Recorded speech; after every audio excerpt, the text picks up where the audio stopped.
Hey guys, welcome back to my channel. Today I am going to be showing you how to make your very own DIY fruit and veggie cleaner. I have used this in my recipe videos when I am spraying down my fruits and veggies. I use this when I first buy them. I spray them down and put them in the fridge. I love it.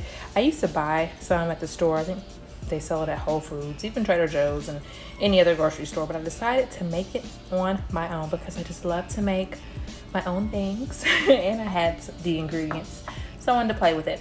So this is a very simple recipe, so this video is going to be short. You are literally just using organic apple cider vinegar. I am using Trader Joe's Alkaline Water. You could use any other type of bottled water. I also am using some essential oils. I first started only using lemon, but then I wanted to add wild orange just because I love it. And then here, as I showed you, we have a 16-ounce glass spray bottle that I got from Amazon that I'm going to be using. So this is it. So let's go ahead and get started.